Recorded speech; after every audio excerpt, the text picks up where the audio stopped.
स्वागत है संस्कृत कक्षा में संस्कृत वाणी पुस्तक से त्रयोदशम पाठः लोभः पापस्य कारणम।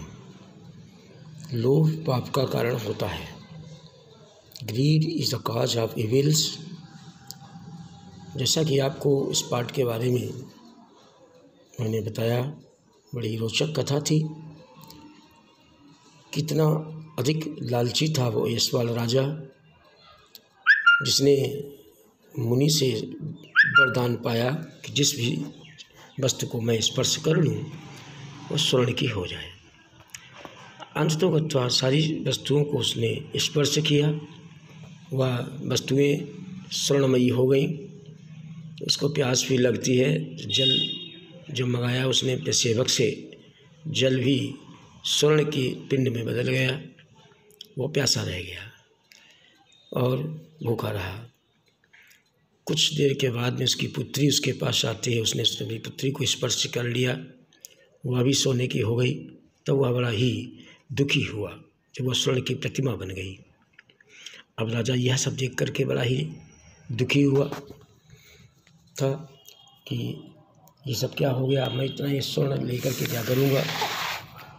और अंत में वह जब प्रायश्चित करता है तो महर्षि जिन्होंने इनको वरदान दिया था पुनः इनके पास आता है और अपने लालच के बारे में वह कहता है कि मैं लालच अब नहीं करूँगा, छोड़ दूँगा। मेरी पुत्री के प्राण बचा लीजिए। मेरी पुत्री जो है स्वर्णमयी हो गई है, ये ठीक हो जाए और मैं धन की इच्छा अब मैं नहीं करूँगा। दयालु मुनि जो होता है वह द्रवीभूत हो गया और एवं ऐसा तो कह कर के वहाँ से वो चला जाता है। तो ये राजा की पुत्री भी जो है वो सही हो जाती है और उस राजा ने लोभ करना, लालच करना उसे छोड़ करके प्रसन्न हो गया और लालच करना उसने छोड़ दिया। ये संक्षिप्त भी कथा मैंने आपको इसी एक्सप्लेन की थी, संस्कृत सहित हिंदी में भी बताया था। एक एक लाइन की हिंदी बताई। अब इस पाठ में आपके लिए ग्रामर का पोर्शन जो है, ग्रामर के विषय में आपको मैं बताऊंगा। इसमें जो ग्रामर है आपके अगले पृष्ठ पे, उस ग्रामर के बारे में आप जानेंगे और उसके बारे में जो मैंने पूरा ग्रामर आपके सामने स्लाइड पे दिखा रहा हूँ, आप देख सकते हैं और आप भर भी सकते हैं। इसमें सबसे पहले एक पद में उत्तर दीजिए और वर्ड्स मीनिंग जो है वो आपकी बुक में है, दी हुई है। आप वर्ड्स मीनिंग अपनी बुक में देख सकते हैं। एक पद में उत्तर पहले देना है आपको। तो पहला क्वेश्चन है इसमें, नरेशस्य किम नाम आसीत। नरेशस्य माने राजा का, किम माने क्या, नाम था। तो उसका नाम आप लोगों ने पढ़ा ही था, यशपाला। यशपाला लिख देंगे। दूसरा है इसमें, नरेशा कस्य सत्कारम अकरोत। राजा ने किसका आदर किया था, सत्कार किया था, महर्षि का। तो ये महर्षि लिख देंगे उसमें एक पद के उत्तर में। आगे है, नरेशा किम भवितुम इच्छति स्म। नरेश की क्या होने की इच्छा थी। तो वह सभी राजाओं में धनवान बनना चाहता था। उसके लिए एक शब्द आया, एक पद आया है, सर्वेषु नृपेषु धनुवत्तमा। सभी राजाओं में धनवान होना। अगला है, मुनि कस्मै वरम अयच्छति। मुनि ने किसको वर दिया था, यशपाल से। यशपाल को वर दिया था, नृपस्य राजा को। नृपस्य आलिंगन तस्य पुत्री का अभवत। उसकी पुत्री क्या हुई थी, उसके आलिंगन करने से, उसको स्पर्श करने से सुवर्ण प्रतिमा संजाता, सोने की प्रतिमा में बदल गई थी।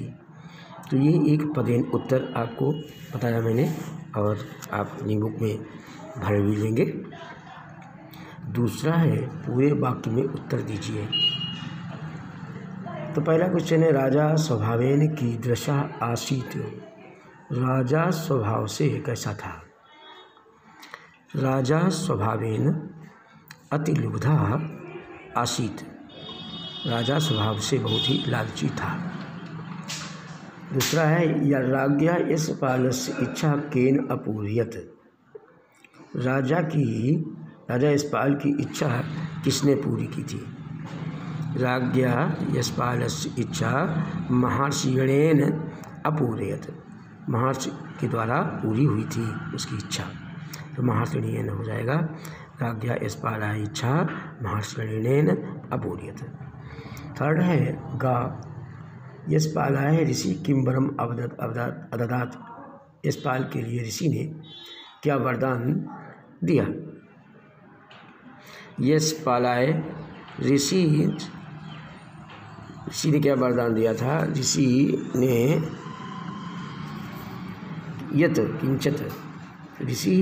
यत किंचत तस्य स्पर्शेयम, उसके स्पर्श से जो भी वो स्पर्श करे, तस्य स्पर्श मात्रेण तस्य स्वर्ण प्रतिमा संजाता, यही स्वर्ण से तत् सुवर्णम भवतु। यशपालाय ऋषि यत् किंचित तस्य स्पर्शेयम तत् सुवर्णम भवतु, सोने का हो जाए। अब अगला क्वेश्चन था इसका है भूपः कथम विदीर्ण हृदयो अभवत्, क्यों हो गया था दुखी? तस्य स्मरण मात्रेण, उसके स्मरण मात्र से तस्य पुत्री स्वर्ण प्रतिमा संजाता, उसकी पुत्री जो थी वो सोने की प्रतिमा बन गई थी, इसलिए वह दुखी हुआ था। तो अन्ते राजा किम त्यक्त्वा आह्लादितो अभवत्, अन्ते राजा तृष्णो विहाय प्रसन्नो अभवत्, अंत में राजा ने लालच को छोड़कर प्रसन्न हुआ था। तो ये इसका आंसर हो गया, अन्ते राजा तृष्णो विहाय प्रसन्नो अभवत्। तो ये इसका आपका नंबर सेकेंड का क्वेश्चन पूरा हुआ। नंबर थर्ड है रेखांकित पदानि, पदों के आधार पर प्रश्न बनाइए। तो इस आंसर दिए हुए हैं, आपको प्रश्न बनाना है जो अंडरलाइन है इसमें लगभग। ऋषि राजा नम अवदत, ऋषि ने राजा से क्या कहा? तो राजा नम की जगह पर कम हो जाएगा, कम माने किससे कहा? ऋषि कम अवदत। सेकेंड है राजा सेवकेन आनीतम जलपात्रम अग्रहणात्, राजा सेवक के द्वारा लाए हुए जल को ग्रहण किया। तो राजा ने किसके द्वारा? राजा केन आनीतम जलपात्रम अग्रहणात्, किसके द्वारा लाए हुए जल का ग्रहण किया? मुनि राज्ञ वरम अयच्छत, मुनि ने राजा में वरम दिया, वरदान दिया। मुनि कस्मै वरम अयच्छत, मुनि ने, मैं ये बता रहा था क्वेश्चन इसमें बनाने थे, जैसे कि आपका खा वाला है, स्वपुत्री स्वर्णमयी निष्प्राणांच दृष्ट्वा राजा अरोदित, अपनी पुत्री को सोने की देख करके, निष्प्राण देख करके राजा रोया था। तो कीदृशा दृष्ट्वा, कैसे देख करके? स्वर्णमयी निष्प्राणांच की जगह पर स्वपुत्रीं कीदृशा दृष्ट्वा राजा अरोदित। तो ये इसका आप लिखेंगे स्वपुत्री कीदृशी दृष्ट्वा राजा अरोदिति। एकः ऋषि राजा प्रसादम आगच्छत, एक ऋषि राजा के महल में आया था। तो कहाँ आया था? कहाँ की अंग्रेजी संस्कृत होती है कुत्र। एकः ऋषि कुत्र आगच्छत, एक ऋषि कहाँ आया। इसका होगी नंबर थर्ड आपका। फोर्थ में नीचे लिखे पदों की प्रकृति और प्रत्यय को अलग करना। पद दिए हुए हैं, पहला है भूत्वा, भूत्वा भू प्रकृति है इसकी, कित्वा प्रत्यय होगा, प्रस्थिता प्रकृति, इतः इसका प्रत्यय हुआ। तो ये इसका हो गया। इसके आगे देखिएगा, इसमें आपके परिचितुम जो है, परिचितुम में परीक्षा प्लस तुमुन प्रत्यय, विलोक प्लस लिप प्रत्यय, इसमें लिप प्रत्यय आया। नेक्स्ट में नंबर 5 जो आपका है, घटना क्रम के अनुसार वाक्यों को लिखिए। आपकी पुस्तक में जो घटना सेंटेंस से पहले आया है उसको नंबर 1 देंगे, सेकंड दूसरी बाद वाले को सेकंड, जो भी घटना घटी क्रम के अनुसार इसमें आपको नंबर देना है, जो कि मैंने दे भी रखे हैं। इसे आप कर लेंगे। नंबर 6, नीचे लिखे पदों का वाक्यों में प्रयोग कीजिए। तदा, तदा का प्रयोग करना है। यथा करिष्यति तदा पास्यति। तथा, यथा माने जैसा करोगे वैसा पाओगे, तथा माने वैसा, पास्यति माने पाओगे। को अपि माने कोई भी, तत्र को अपि न आसीत, वहाँ कोई नहीं था। विहाय माने अलग करना। अहम सर्वम दुखान विहाय प्रसन्नो अभवति, हम सभी दुखों को भूलकर प्रसन्न हुए थे। आनेतुम, लाने के लिए। सह जलम आनेतुम सेवकम आदिष्टवान, उसने जल लाने के लिए सेवक को आदेश दिया था। लोभी, सह प्रकृत्य अतिलुब्धा आसीत, लोभी, अब लुब्धा माने भी होता है लोभी, तो ये इसका हो गया लुब्धा आसीत।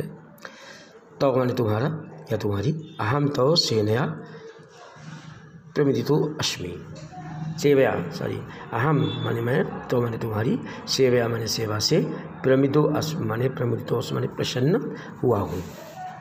तो ये आपका इसका हो गया नंबर 6। अब है नंबर 7 में वाक्यों को शुद्ध करना है। वाक्य दिए हुए हैं जैसे कि लोभेन क्रोधा प्रभवत, तो लोभेन के द्वारा नहीं होता है, लोभ से होना चाहिए, तो पंचमी विभक्ति का हो जाएगा लोभात क्रोधा प्रभवति। शीला रमाया पटुतमा अस्ति, रमाया नहीं होगा रमासु होगा, शीला रमासु पटुतमा अस्ति। गुरु शिष्यम उपदेशम ददाति, गुरु शिष्याणाम, शिष्यों को बहुत से शिष्य हैं, शिष्याणाम उपदेशम ददाति।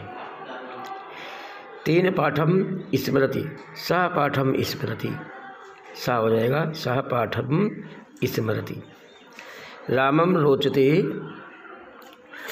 सह पाठम स्मृते, रामाय रोचते ओदनम, रामम रोचते है, रामाय होगा रामाय रोचते ओदनम।